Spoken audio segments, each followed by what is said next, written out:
Welcome back to the RUCHED YouTube channel. In today's class, we're going to learn how to make this beautiful asymmetric ruched keyhole dress. It has this beautiful ruch effect on the side. It's like a keyhole, as you have seen, and it's a really simple tutorial and it's beautiful. If this is something you like to learn, kindly stay tuned to the end of this tutorial. Thank you.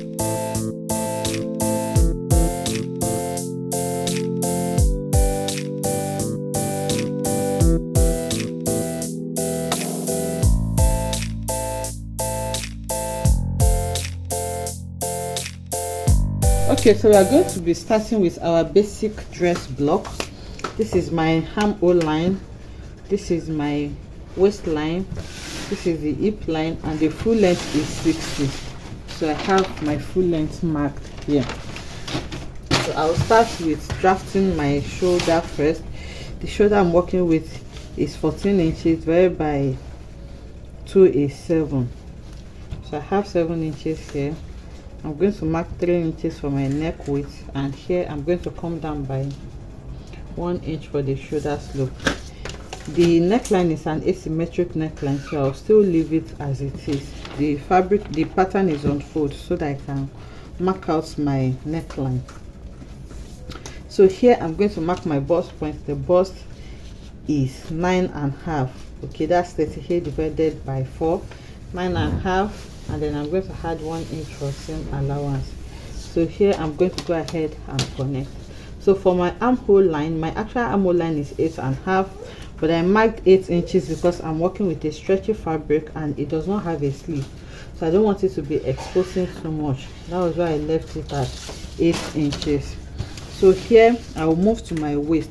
The waist I'm working with is 30 to 32 inches. So 32 divided by 4 is 8 inches. So here I'm going to mark the 8 inches. There is no dart, and then I'll add 1 inch for seam allowance.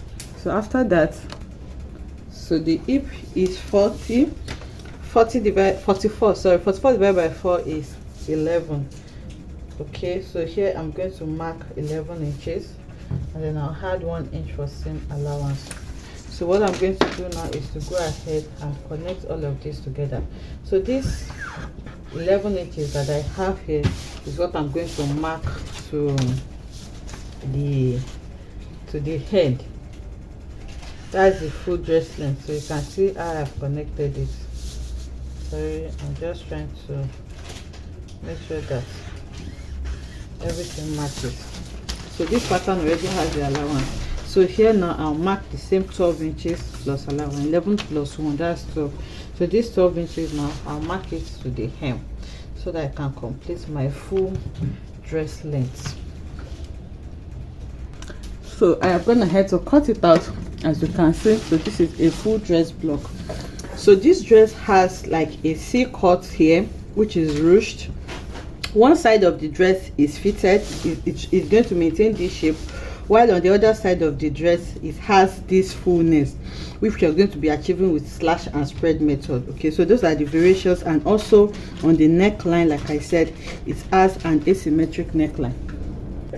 So like I was explaining, I had to reduce the lighting. So it has an asymmetric neckline, and then on one side it has this open C cut, which is ruched, as you can see. And then you can see that on this side, on one side of the bodice, it maintains its actual shape, while on the other side of the bodice it has a lot of fullness there. It has added fullness. So that is what we're going to be focusing on, and the fullness is on that side where we have the C cut. So you have to take note of that. The shoulder part is going to be on the other side where you don't have your C cut, and then the hot shoulder is where you have your C cut as well. So those points are important. And then on this part where you have your actual shape, the length, the full length of the dress on that side is shorter than what you have on your actual. It's shorter than the 60 inches. So we are going to be coming up by whatever inches that you want it to be shorter by. So those are the modifications that we are going to be doing to this pattern that we have here. So I'm going to be starting with the C cut on the waistline. So for the C cut, this is my center fold. You don't want it to be too close to your center. It's just going to be on the side. And remember, my actual measurement stops here. I have 1 inch seam allowance. So from where my measurement stops, I'm going to mark around 2.5 to 3 inches there. Okay, so after marking that, to the upper part of the waistline, I'm going to mark between 2 to 3 inches as well, because you don't want it to be too close to your armhole area.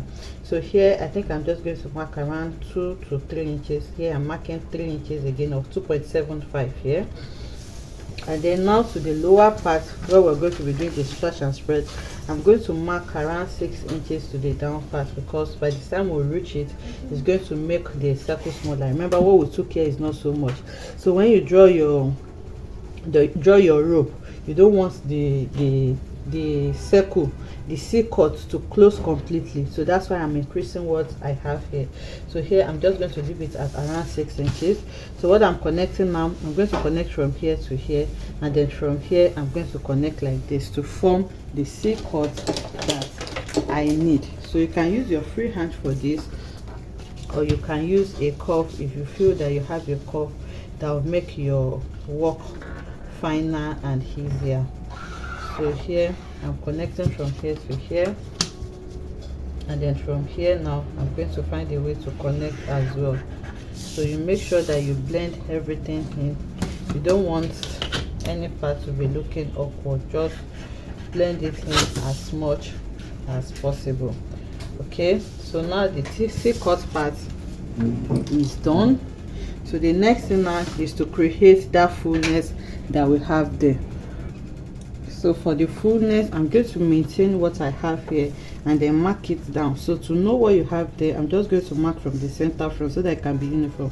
If you mark from here, you know the waist is smaller than the hip, so you may not get what you need actually.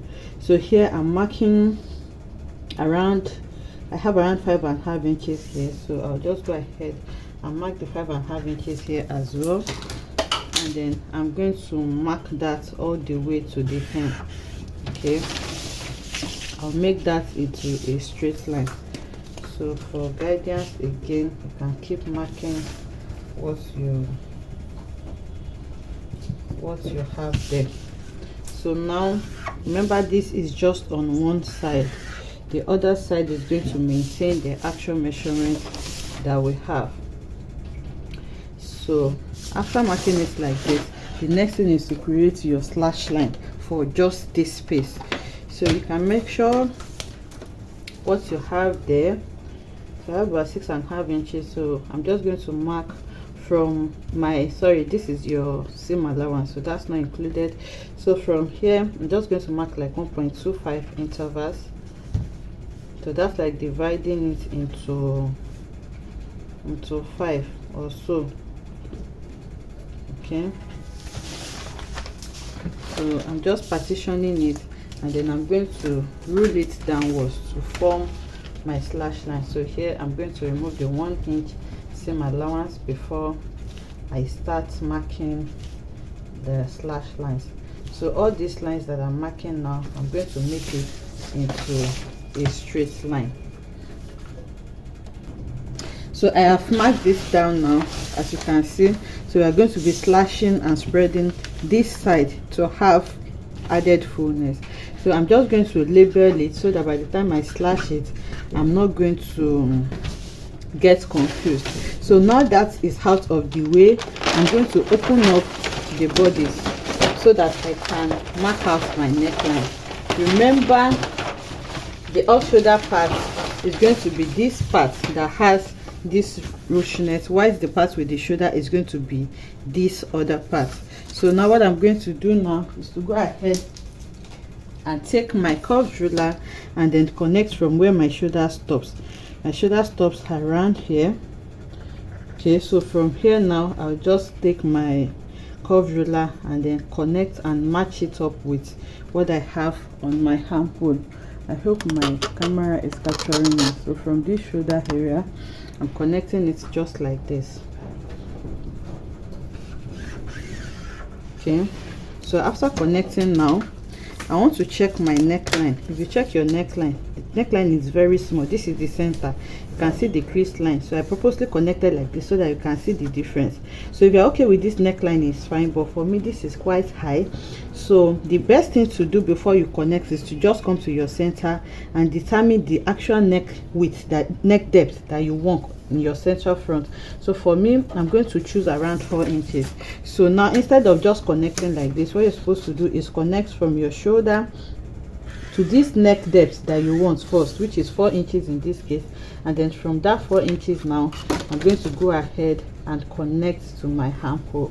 Connecting like this, now you will see the difference that we have in the depth. You can see the depth of the first one, and you can see the actual depth that we are working with now. So now we are not working with this. So now we are done with the neckline part. The last modification that we're going to do is on the hem. Remember, for the hem I said one is shorter. The part that does not have the fullness is shorter. So what you just need to do from the hem, you can come up by between 16 to 20 inches depending on how short you want it to be. So let's say we're working with 18 inches. So from the hem now, if I come up by 18 inches or 17, because I don't want it too short, so if I leave it at 17 inches, what I'm going to do next is to find a way to connect this to where my last slash line is. So you can use your curve for that as well, or you can use your free hand. So I'm just going to use my tape to indicate the lines that this is going to follow, but I don't want it too straight at the same time. So I'm just going to use the curve to connect everything just like this. So now we are done with all the modifications that we are doing. It's a very simple dress to make. It doesn't have a zipper, it doesn't have anything, so you don't need to do much. Now that we are done with this, the next thing is to cut it out. So I'm going to start by cutting the hem first, and then we are going to use the same pattern for both front and back. So now this hem is cut. Now you can see that one side is shorter while the other side remains the actual length of 6 or 60 inches. And then I'll go ahead now and cut out the neckline as well. So you can see now that we have an asymmetric neckline. So after this, I'm going to go ahead to detach, to cut the C-cuts first. So after cutting out the C-cuts, I'll start cutting the slash lines, and then we're going to spread it on a fresh paper. This is quite big, so I'll try as much as possible to capture the important parts so that I can get to see what I'm doing. So here you can see this is our C-cut, and then these are the lines that we are going to slash and spread to introduce more fullness. So for the slash and spread, to make this easier, I'm going to first detach that part from the main body, so we can treat it separately. Then after that, we are going to join it back. So you can see where I'm cutting it, where I started my slash line. Okay, and then I stopped cutting at the waist area. So I'm going to keep this first and then treat this separately. So what I'm going to do now is to slash them completely, and then after slashing, I'll start spreading it on a fresh paper. So you just need to cut through the lines that you have there, and then the labeling that you have already done. Remember, we labeled it 1 2 3 4 5 6. That's going to guide you on the placement so that you're not going to run into issues. So I'm going to cut everything out. So I've cut them out, as you can see, just like I spread it on this table. That's how I'm going to spread. So you can spread by between 1 to 3 inches. So I'm going to spread mine by 2 inches. So I'll place it like this, and then mark 2 inches. I'll place the next one. Then you mark another 2 inches and place the next one. So I'll go ahead and spread this on a fresh paper now. Okay, so now you can see I have spread it on another paper, and I have to 2 inches interval. So after spreading it, all you just need to do is to take your marker, and then you blend everything in like this. Sorry, I thought my camera was recording while I was blending. So you blend everything in like that, and then you're going to go ahead and connect. So I'm going to grab my scissors now, and then I'll cut out this new shape that I have. Okay, so I'm going to cut the side as well. Remember, we detached the other bodies from this so that we can work with this easily. So I'm going to bring in that bodies now, and then I'm going to join it together on the number 1. You know, I detached it on that side, so you can also spread it. You can also spread it there if you want, but the fullness that I have here is okay for me. So I'm just going to place it side by side and then use my tape to glue them together. And remember, we started cutting from the waistline, which is here. So I'm going to go ahead now and glue them, attach them together. So by the time I'm done, I'm going to show us what the pattern looks like. So I have glued this on the number 1 side. You can see it there. So this is what it looks like. My table is small, so I could not show it on the table. This is the upper part with the asymmetric neckline.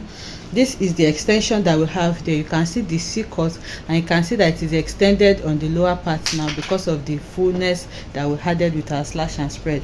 You can see that I still have my 16 inches length on that part, and when you come to the other side, we came up by 17 inches, and then I connected it with a slant. So this is what the full pattern looks like. So now I'm going to go ahead and cut 2 of these, one for front and one for back.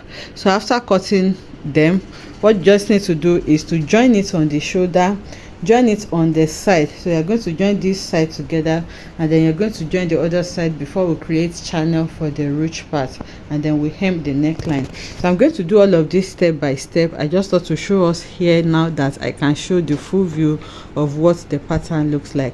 So I'll cut it on my fabric now and then bring it back to show us how to sew it. So I've cut it on my fabric, and this is a velvet fabric. It's quite stretchy. So you can see this is the neckline. So you can see I used the pink thread on one side so that we can see what I did. So I sewed the shoulder together, and then on the side, on the part that have the C-cut, I sewed the side up to where the C-cut stops, and then I continued where it started. So you can see that this is the shape that we have. So I sewed this completely to the hem, and then on this side as well, I did the same thing. I went ahead to run a stitch on the side seam. So now this is what we have. So because of the channel that I'm going to be creating here, I'm going to reduce the seam allowance. Remember, I have 1 inch seam allowance. So here I'm going to be reducing it to the merest minimum, so that it's not going to be packing fabric when I do my casing. Okay, so you can see now that we have little seam allowance there. So what I'm going to do now is to turn it to the right side so that we can see what it looks like. So this is what it looks like on the right side. This is the neckline, this is the C-cut, and you can see that it is very big. It is quite big. So to reduce it to that small size that we see here, I'll go ahead and use a bias to create a casing just like this. But for this tutorial, I'm just going to fold it in because I added a niche for that purpose. So I'll take it to the sewing machine now and then fold it once like this. It's a velvet fabric, it doesn't frill, so I can get away with this. So I'll fold this in, but please, when you're making yours, just use a bias or something really neat so that you can have a neat finishing by the time you're done. So I'll fold it once like this, and then I'll fold it all around. So I'll leave small space at one point to pass my rope or elastic. You can actually use rope or elastics to gather this back. So I'll create that casing by folding, and then on the neckline as well, I'm going to fold it once. You can also use bias or facing for this. I'm going to fold it and make sure it is neat. I'll do the same thing for the part that has armhole as well. I'll go ahead and fold it. So after doing that, I'll go to my hemline and do the same thing. So I'll do this now and bring it back to show us what we have.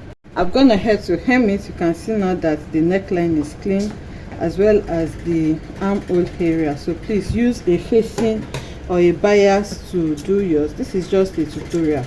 That's why I just folded it inwards like that.